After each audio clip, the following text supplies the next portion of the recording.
Guys, welcome back to my channel. आज हम continue करने वाले हैं स्टैंडर्ड 12th ओसी चैप्टर 1 का पार्ट 2।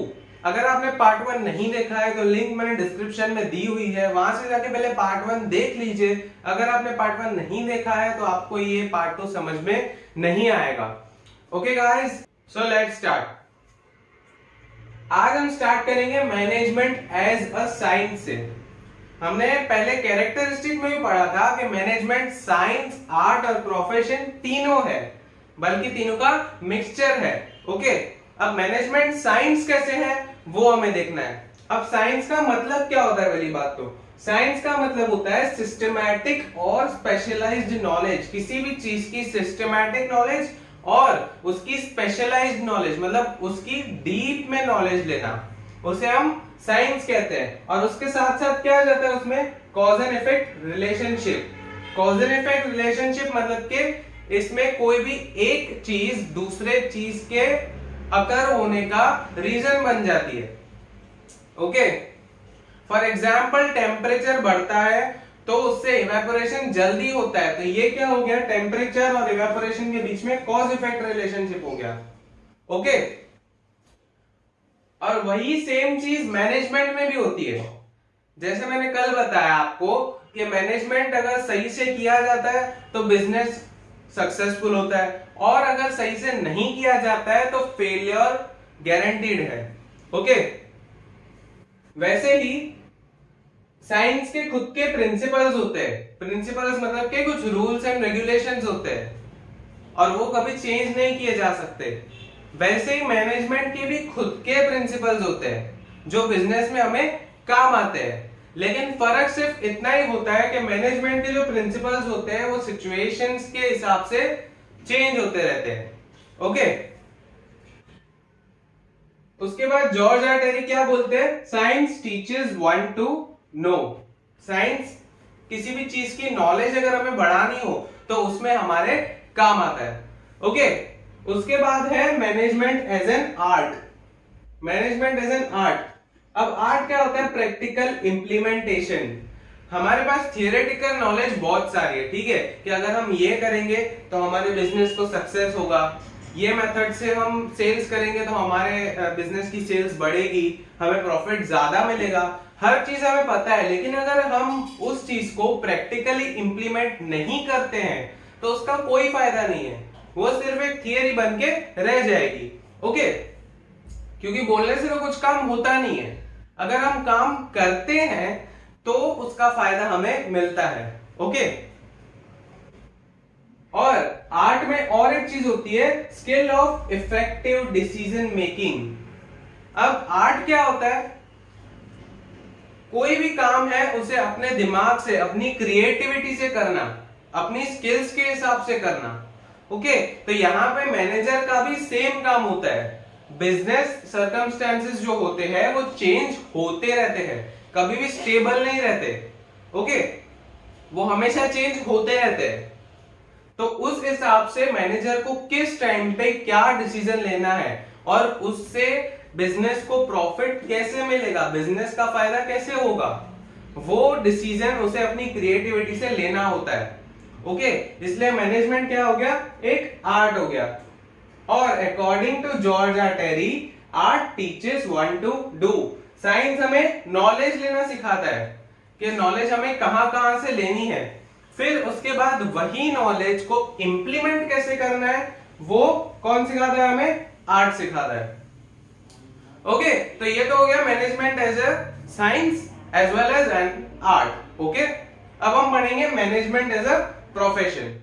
अब मैनेजमेंट को हम प्रोफेशन कैसे कह सकते हैं? ओके, अब ये जो टॉपिक है, explain management as a profession या explain the characteristics of management as a profession, ये 2 मार्क्स या 3 मार्क्स के लिए बहुत ही इंपॉर्टेंट क्वेश्चन है। ओके, अब कैसे मैनेजमेंट एक प्रोफेशन है? पहला point, requirement of specialised knowledge. आपने 11th में पढ़ा होगा कि कोई भी प्रोफेशन करने के लिए हमें स्पेशलाइज्ड नॉलेज की जरूरत पड़ती है। ओके, और मैनेजमेंट के केस में वो स्पेशलाइज्ड नॉलेज क्या है? बीबीए एंड एमबीए, बैचलर या तो masters of business administration. Okay. जैसे डॉक्टर के लिए एमबीबीएस करना जरूरी होता है, लॉयर के लिए एलएलबी करना जरूरी होता है, वैसे ही एक मैनेजर के लिए बीबीए एमबीए करना जरूरी होता है। ओके। फिर दूसरा है प्रोफेशनल एसोसिएशन। हर एक प्रोफेशन की एक प्रोफेशनल एसोसिएशन होती है। ओके। वैसे ही मैनेजमेंट के भी एक प्रोफेशनल एसोसिएशन है जिसका नाम है IIM, Indian institute of management, जो मैनेजमेंट मतलब मैनेजर्स के लिए कोड ऑफ कंडक्ट बनाती है और मैनेजमेंट की फील्ड में ट्रेनिंग प्रोवाइड करती है। उसके बाद है increase in knowledge and research. अब मैनेजमेंट में क्या होता है, हम नए नए एम्प्लॉयज को ट्रेनिंग देते हैं, फिर उन्हें अलग अलग काम सिखाते हैं और उन्हें मैनेज करना हम सीखते हैं। ओके। तो उससे क्या होता है, हमारा जो एक्सपीरियंस होता है वो बढ़ता है और उसके साथ साथ हमें नई नई नॉलेज मिलती है कि किस सिचुएशन को कैसे हैंडल किया जाता है। ओके। तो उसमें क्या होता है, हमारा नॉलेज बढ़ता है। और रिसर्च हम क्यों करते हैं, क्योंकि हमको कॉस्ट यानी जो खर्चा है जो हमें प्रोडक्शन करने में लग रहा है या सेल्स करने में लग रहा है या एडवर्टाइजमेंट करने में लग रहा है, वो हमें कम करना है। ओके। तो उसके लिए हम क्या करेंगे, रिसर्च करेंगे, नए नए मेथड्स की रिसर्च करेंगे। ओके। फिर उसके बाद कोड ऑफ कंडक्ट। हर एक प्रोफेशन का अपना अपना कोड ऑफ कंडक्ट होता है। ओके। वैसे ही मैनेजमेंट का भी खुद का एक कोड ऑफ कंडक्ट है। कोड ऑफ कंडक्ट क्या होता है, कुछ रूल्स या रेगुलेशंस जो प्रोफेशनल एसोसिएशन ने हर एक उस सिमिलर टाइप के प्रोफेशन के लिए बनाए हैं। ओके। और यहाँ पे मैनेजमेंट में कोड ऑफ कंडक्ट कौन बनाता है, तो मैंने पहले भी बोला जो आईआईएम है वो मैनेजमेंट के लिए कोड ऑफ कंडक्ट बनाता है। ओके। उसके बाद मोरल रिस्पॉन्सिबिलिटी। इसमें क्या होता है कि हर एक प्रोफेशनल को अपने प्रोफेशन के तरफ लॉयल होना होता है। लॉयल मतलब वफादार होना होता है। फॉर एग्जाम्पल कोई सीए है, वो किसी बिजनेस के या किसी फर्म के अकाउंट्स संभाल रहा है। ओके। अब वो जो अकाउंटिंग इंफॉर्मेशन है वो सिर्फ एक सीए और वो जो उसका कस्टमर है उसके बीच में ही रहनी चाहिए। वो इंफॉर्मेशन किसी और बिजनेस को पता नहीं चलनी चाहिए, क्योंकि सीए का काम क्या है, सिर्फ अकाउंटिंग करना, वो सारे अकाउंटिंग रिकॉर्ड्स रखना। तो वो सारी इंफॉर्मेशन वो किसी और बिजनेस को नहीं बता सकता। ओके। फिर उसके बाद हम शिफ्ट होते हैं लेवल्स ऑफ मैनेजमेंट पे। अब मैनेजमेंट के भी अलग अलग लेवल्स होते हैं। अब बड़ी बड़ी कंपनियां होती है, उसमें सारे काम कोई एक ही बंदा थोड़ी करेगा या कोई एक ही ग्रुप थोड़ी वो सारा काम करेगा। ओके। उसके भी अलग अलग लेवल्स होते हैं। ओके। पहला है टॉप लेवल। ये जो लेवल है ज्यादातर डिसीजंस ये लेवल लेता है। ओके। और वो सारे इंप्लीमेंटेशन कहां होते हैं, मिडिल लेवल और बॉटम लेवल में। डिसीजन ये लेता है, वो सारे डिसीजन में जो भी एक्टिविटीज आती है वो मिडिल लेवल और बॉटम लेवल करते हैं। ओके। अब ये डिसीजन पास करता है मिडिल लेवल को और मिडिल लेवल क्या करता है, वो डिसीजन बॉटम लेवल को देता है। ओके। मतलब टॉप लेवल मिडिल लेवल को ऑर्डर करता है, मिडिल लेवल बॉटम लेवल को ऑर्डर करता है और जो बॉटम लेवल है वो सारे एम्प्लॉयज को ऑर्डर देता है। ओके। और वैसे ही बॉटम लेवल मिडिल लेवल को रिपोर्ट देता है कि हमने काम कहां तक फिनिश किया है या प्रोग्रेस कितनी हुई है, और वही जो प्रोग्रेस है वो एनालाइज करके टॉप लेवल को पास करता है। ओके। और टॉप लेवल उसके ऊपर एनालाइज करके जो नेसेसरी इंस्ट्रक्शंस है वो देता है। ओके। अब इन तीनों लेवल्स के बारे में हम डिटेल में डिस्कस करते हैं। अब लेवल्स ऑफ मैनेजमेंट में सबसे पहला है टॉप लेवल मैनेजमेंट। अब टॉप लेवल मैनेजमेंट को हायर लेवल या तो सुप्रीम लेवल के नाम से भी जाना जाता है। और इसमें इंक्लूडेड कौन कौन होते हैं, पहला बोर्ड ऑफ डायरेक्टर्स या तो बीओडी, दूसरा सीईओ चीफ एग्जीक्यूटिव ऑफिसर, तीसरा जनरल मैनेजर्स और चौथा managing directors. Okay.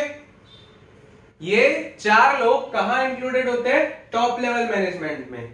Top level management में सारे जो भी मेन डिसीजंस होते हैं बिजनेस के, जो बड़े बड़े डिसीजंस होते हैं और पॉलिसीज होती है, वो सब डिसाइड किया जाता है। ओके, और उसके फंक्शंस क्या है वो आपको टेक्स्ट बुक में भी दिए हुए हैं, तो अब हम वो रीड करते हैं पेज नंबर 5 पे।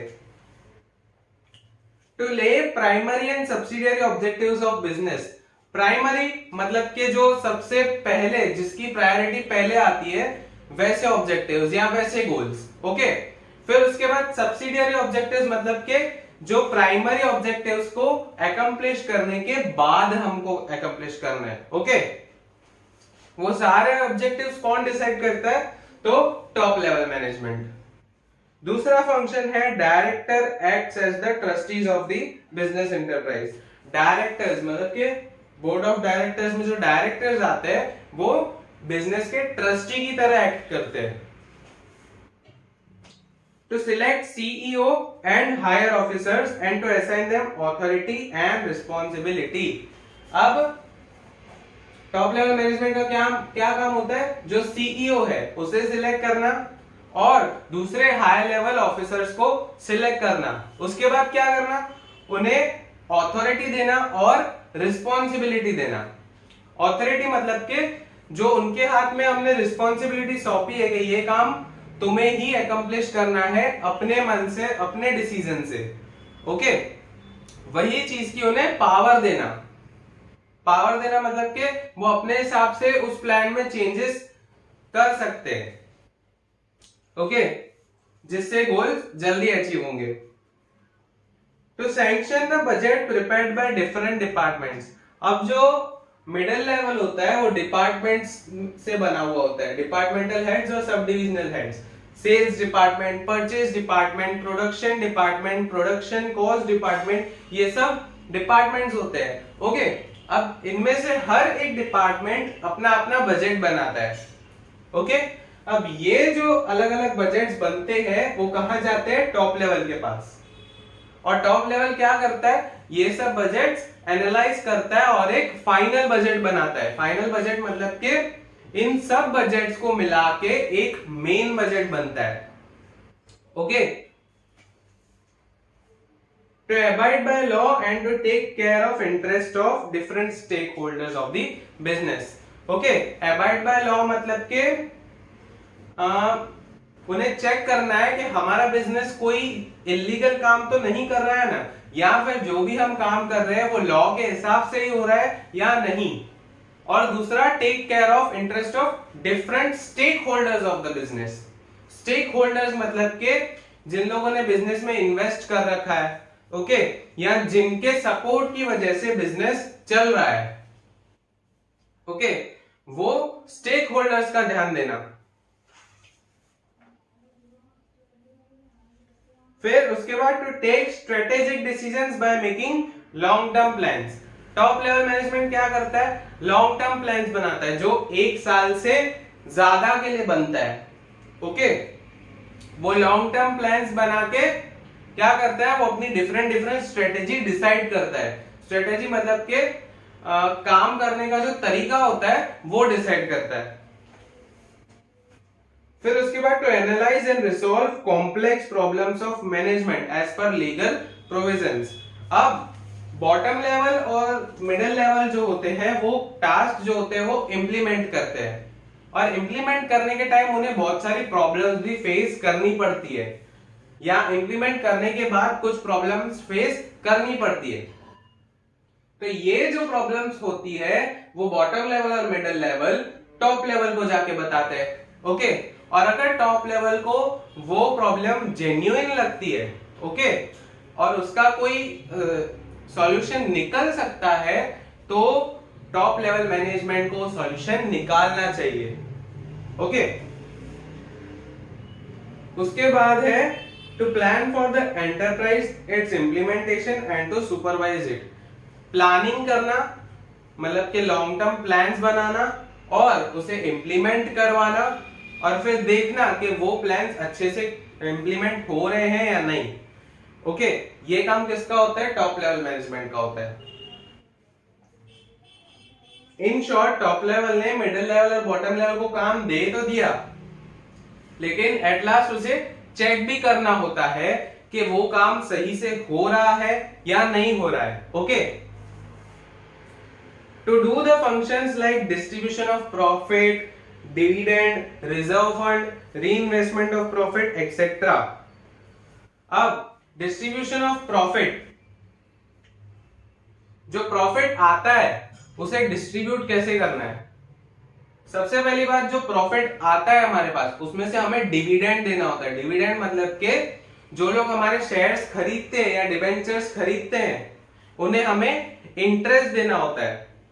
एक तरह से हमें प्रॉफिट का हिस्सा उन्हें देना होता है, तो उसे क्या बोलते हैं, हम डिविडेंड बोलते हैं। तो कितना हिस्सा हमें डिविडेंड में देना है, कितना हिस्सा हमें रिटेन्ड प्रॉफिट की तरह रखना है। रिटेन्ड प्रॉफिट आपने 11th में पढ़ा होगा।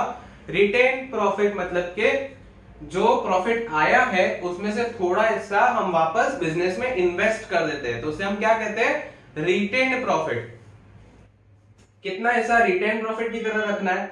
ओके, ये सब डिसीजंस कौन लेता है, top level management. To analyze reports of different activities and to give instructions accordingly। अब बॉटम लेवल और मिडिल लेवल ने जो रिपोर्ट दी है उसे एनालाइज करना, और अगर उसमें कुछ इंस्ट्रक्शंस देने जैसे है तो वो इंस्ट्रक्शंस प्रोवाइड करना। ये किसका काम है, टॉप लेवल मैनेजमेंट का। ओके, अब हम पढ़ेंगे मिडिल लेवल मैनेजमेंट। अब मिडिल लेवल मैनेजमेंट में डिपार्टमेंटल हेड्स और सब डिविजनल हेड्स आते हैं। यहाँ पे बहुत अलग अलग डिपार्टमेंट्स होते हैं, जैसे मैंने बताया सेल्स डिपार्टमेंट, परचेज डिपार्टमेंट, फिर administrative department, okay, production department. ये सब डिपार्टमेंट अलग अलग अपना अपना काम संभालते हैं। अब जैसे सेल्स डिपार्टमेंट है तो वो परचेज डिपार्टमेंट का काम नहीं करेगा, और जो परचेज डिपार्टमेंट है वो सेल्स डिपार्टमेंट का काम नहीं करेगा। सब अपने अपने काम अच्छी तरह से करते हैं। और ये लेवल को ऑफिसर्स लेवल या तो, और ये लेवल को ऑफिसर्स लेवल भी कहा जाता है। अब functions of middle level management, to implement the orders and instructions given by CEO. CEO कहां पे होता है, टॉप लेवल पे। उसने जो भी ऑर्डर्स दिए हैं, जो भी इंस्ट्रक्शंस दिए हैं, वो मिडिल लेवल को इंप्लीमेंट करने होते हैं। फिर to prepare budget by each departmental head and present it before the top level. हर एक डिपार्टमेंट अपना अपना बजट बनाता है और फिर उसे टॉप लेवल के सामने रख देता है। To formulate policies, rules and structure for the accomplishment of enterprise objectives.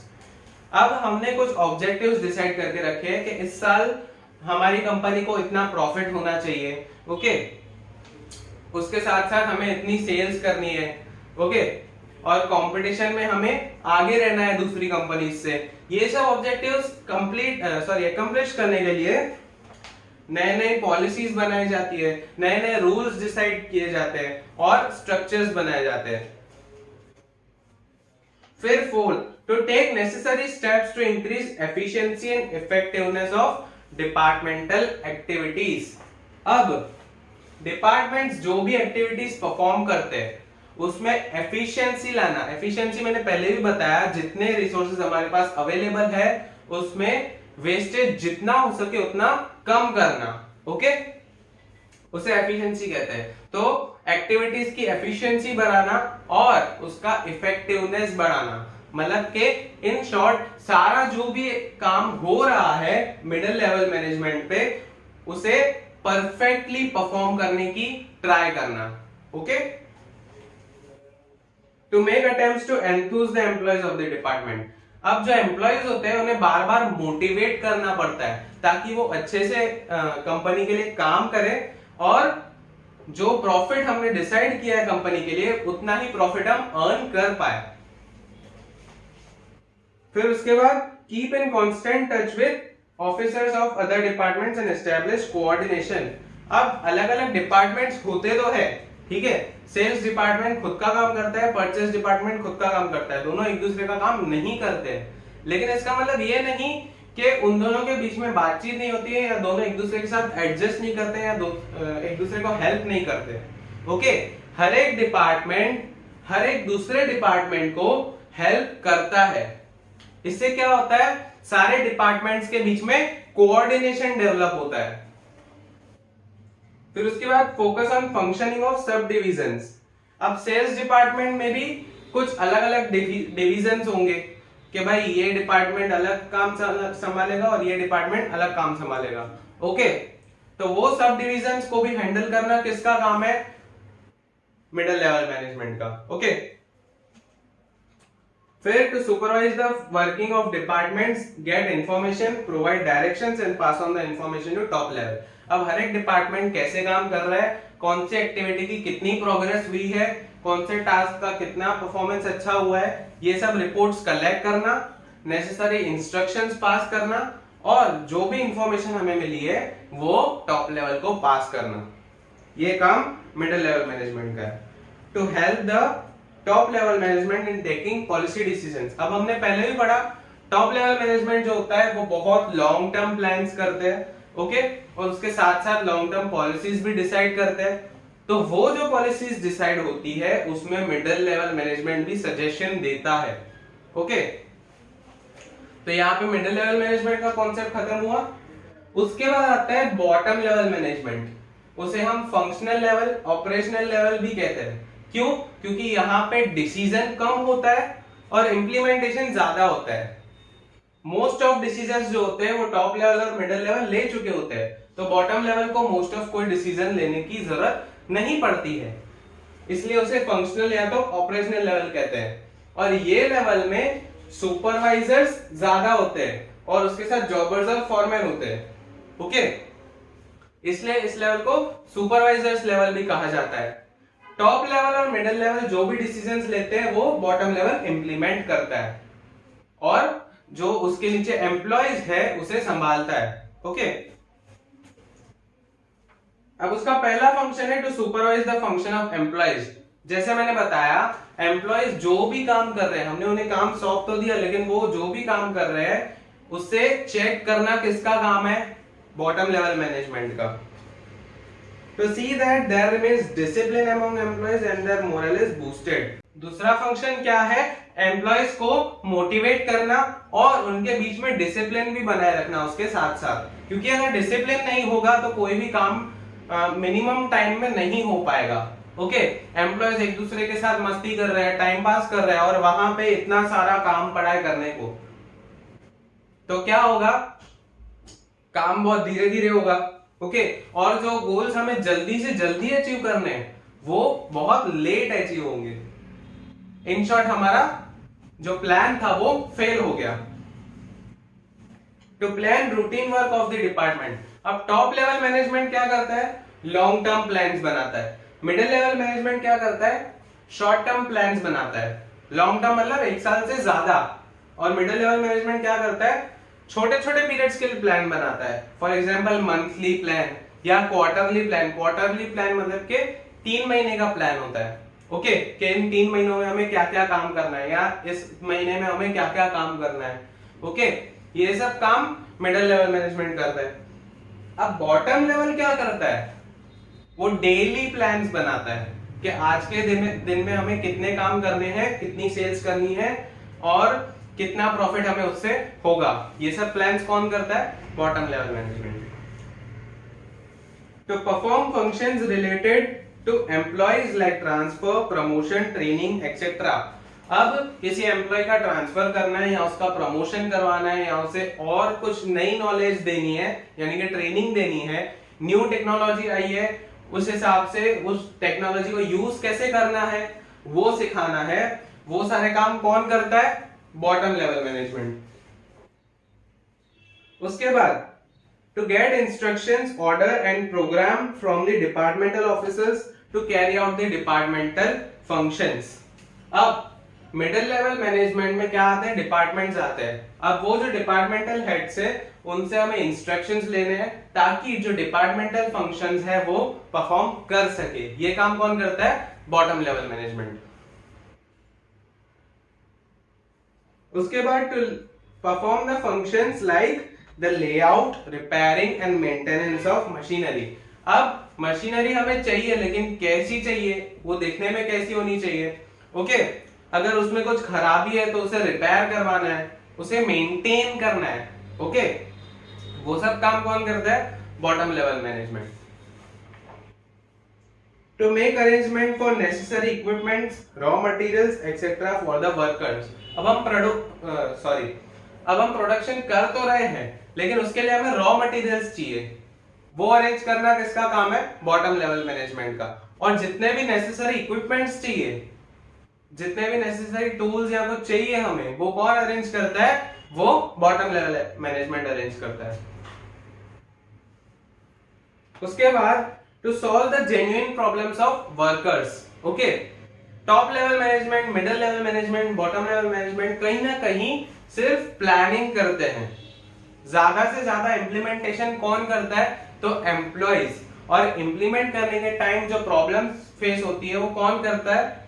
Employees. और ये सब जो प्रॉब्लम्स होती है वो एम्प्लॉइज बॉटम लेवल मैनेजमेंट को बताते हैं, और जो जेन्युइन प्रॉब्लम्स उसे लगती है वो एम्प्लॉइज के लिए सॉल्व कर देता है। फिर उसके बाद है to implement decisions and policies decided by top level management. अब टॉप लेवल ने जो पॉलिसीज डिसाइड की है, जो भी डिसीजंस लिए हैं, वो एक्चुअली कौन इंप्लीमेंट करता है? Bottom level management. Okay, to forward reports of various activities taking place at bottom level, suggestions and complaints of employees to the middle level management. Okay, अब बॉटम लेवल पे जो भी काम हो रहा है उसकी प्रोग्रेस कितनी हुई है, या वो काम किस तरह से परफॉर्म किया जा रहा है, वो सब रिपोर्ट्स जो बॉटम लेवल है वो मिडिल लेवल को पहुंचाता है। और अगर एम्प्लॉयज के कुछ सजेशंस है या कुछ कंप्लेंट्स है, तो वो चीजें भी जो बॉटम लेवल है वो मिडिल लेवल को पास करता है। तो यहाँ पे हमारे तीन लेवल्स ऑफ मैनेजमेंट कंप्लीट होता है। अब उन तीनों के बीच में डिफरेंस देखते हैं, और ये जो डिफरेंस है वो 5 मार्क में बहुत बार पूछा जाता है। अब management and administration, top level management में क्या होता है? मैनेजमेंट ज्यादा होता है, ठीक है, और जो एडमिनिस्ट्रेशन है वो कम होता है, क्योंकि ये ज्यादा से ज्यादा प्लान्स बनाता है और इम्प्लीमेंटेशन यहाँ पे बहुत कम होता है। और मिडिल लेवल मैनेजमेंट में जो मैनेजमेंट है वो टॉप लेवल से कम होता है और बॉटम लेवल से ज्यादा होता है, जबकि एडमिनिस्ट्रेशन जो है वो बॉटम लेवल से कम होता है और टॉप लेवल से ज्यादा होता है। और बॉटम लेवल पे जो मैनेजमेंट है वो लीस्ट होता है, सबसे कम होता है, और एडमिनिस्ट्रेशन सबसे ज्यादा होता है। उसके बाद इंक्लूड्स। अब इनमें इंक्लूजन कौन कौन से ऑफिसर्स का होता है, कौन कौन से पोस्ट का होता है, वो सारे यहाँ पे लिखे हुए हैं। टॉप लेवल मैनेजमेंट में बीओडी, सीईओ, जीएम, एमडी ये सब इंक्लूड होते हैं। मिडिल लेवल में डिपार्टमेंटल हेड्स और सब डिविजनल हेड्स आते हैं, जबकि बॉटम लेवल में सुपरवाइजर्स, फोरमैन और जॉबर्स आते हैं। ओके, अब ऑथोरिटी एंड रिस्पॉन्सिबिलिटी। ऑथोरिटी और रिस्पॉन्सिबिलिटी दोनों सबसे हाईएस्ट कहां होती है? तो टॉप लेवल पे। ओके, और उसके बाद मिडिल लेवल के पास जो ऑथोरिटी होती है वो टॉप लेवल से कम होती है और बॉटम लेवल से ज्यादा होती है, और रिस्पॉन्सिबिलिटी जो होती है वो भी बॉटम लेवल से, ऐसा हम कह सकते हैं कि कम होती है। देखो यहाँ पे लिखा हुआ भी, comparatively less authority whereas responsibility is limited to departments only. फिर least authority while responsibility is limited to subdivisions only. Least authority किसको? बॉटम लेवल को। यहाँ पे ऑथोरिटी बहुत कम होती है क्योंकि ये लोग प्लान्स नहीं बनाते, वो सिर्फ प्लान्स का इम्प्लीमेंटेशन करते हैं। ओके, फिर उसके बाद है नंबर ऑफ मेंबर्स। यहाँ पे बहुत कम नंबर ऑफ मेंबर्स होते हैं टॉप लेवल में। क्यों? क्योंकि उन्हें सिर्फ डिसीजंस लेने हैं, इंप्लीमेंटेशन नहीं करना है, इसलिए। ओके, फिर उसके बाद आता है मिडिल लेवल। उसमें नंबर ऑफ मेंबर्स जो होते हैं वो टॉप लेवल से ज्यादा होते हैं और बॉटम लेवल से कम होते हैं, क्योंकि यहाँ पे एडमिनिस्ट्रेशन का स्कोप थोड़ा बढ़ जाता है और मैनेजमेंट कम हो जाता है, डिसीजंस कम लेने होते हैं थोड़े, और मैंने जो इम्प्लीमेंटेशन है वो ज्यादा करना होता है। और लास्ट में bottom level, highest number of members यहां होते हैं। अगेन रीजन क्या है? क्योंकि इंप्लीमेंटेशन सबसे ज्यादा होता है, इसलिए। फिर कॉम्पिटेंस। टॉप लेवल मैनेजमेंट में all round development is required. Top level management में हर एक चीज का डेवलपमेंट करना होता है हमें। फिर middle level of management, specialised knowledge is required. यहाँ पे जितने भी लोग होते हैं सबको स्पेशलाइज्ड नॉलेज लेना जरूरी होता है ताकि वो उनके नीचे जो सब डिविजनल हेड्स है उन्हें हैंडल कर पाए। फिफ्थ पॉइंट है कॉम्पिटेंस। अब जो टॉप लेवल मैनेजमेंट होता है वहां पे ऑलराउंड डेवलपमेंट चाहिए रहता है।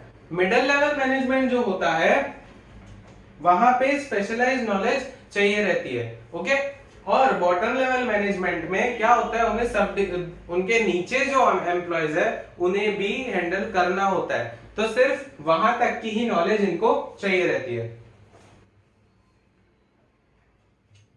फिर उसके बाद formation of objectives and policies. Top level management के लिए तो ये काम कंपलसरी है क्योंकि उसका काम ही वही है नई नई पॉलिसीज डिसाइड करना, डिसीजंस लेना। ओके, उसके बाद मिडिल लेवल। मिडिल लेवल जो होता है वो टॉप लेवल को हेल्प करता है पॉलिसी डिसाइड करने में। ओके, और उसे इंप्लीमेंट भी करवाता है बॉटम लेवल मैनेजमेंट से और खुद भी वो पॉलिसीज इंप्लीमेंट करता है। ओके, बॉटम लेवल मैनेजमेंट का पॉलिसीज डिसाइड करने में कोई काम ही नहीं होता है, उसका काम है जो पॉलिसीज और डिसीजंस आए हैं ऊपर से उसे इंप्लीमेंट करना। ओके, अब अकाउंटेबिलिटी। अब अकाउंटेबिलिटी है क्या एक्चुअली? ओके, अब टॉप लेवल ने मिडिल लेवल को रिस्पॉन्सिबिलिटी दी, मिडिल लेवल ने बॉटम लेवल को रिस्पॉन्सिबिलिटी दी, लेकिन बॉटम लेवल जो है वो मिडिल लेवल को अपने काम की रिपोर्ट्स देगा, तो वो रिपोर्ट देने की जो रिस्पॉन्सिबिलिटी आ जाती है उसे हम अकाउंटेबिलिटी कहते हैं। तो बॉटम लेवल जो है वो मिडिल लेवल को अकाउंटेबल है और मिडिल लेवल टॉप लेवल को अकाउंटेबल है, और टॉप लेवल किसे अकाउंटेबल है? स्टेक होल्डर्स को। ओके, फिर उसके बाद डिसीजन। डिसीजंस जो होते हैं टॉप लेवल पे वो ज्यादा रिस्की होते हैं और बहुत हार्ड होते हैं। ओके, वो डिसीजंस लेना बहुत ही डिफिकल्ट होते हैं। क्यों? क्योंकि उसमें हर एक टाइप की रिसर्च होती है, हर एक टाइप का एनालिसिस होता है, हर एक टाइप की डेटा हमें चाहिए रहती है। ओके, फिर उसके बाद middle level management.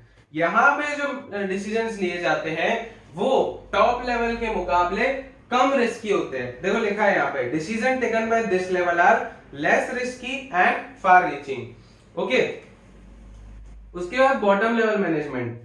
Decisions taken by this level are least risky. क्यों? क्योंकि इसे डेली प्लान्स बनाने होते हैं, इसलिए यहां पर रिस्क बहुत कम होता है। टॉप लेवल में लॉन्ग टर्म प्लान्स बनते हैं, इसलिए वहां पे रिस्क बहुत ज्यादा होता है। ओके, तो यहां पे डिफरेंस बिटवीन खत्म होता है और उसी के साथ साथ हमारा आज का टॉपिक भी खत्म होता है। अब जो टॉपिक्स बचे हैं वो हम नेक्स्ट पार्ट में कवर कर देंगे। Okay guys, that's all for now. आपको वीडियो अच्छा लगा हो तो लाइक कर दीजिए, सब्सक्राइब कर दीजिए, सब्सक्राइब के बाजू में बेल बटन है उसे भी दबा दीजिए ताकि आपको डेली मेरे वीडियोस के नोटिफिकेशंस मिलते रहे और आप नॉन स्टॉप पढ़ते रहे। Okay guys, thank you for watching and Tata.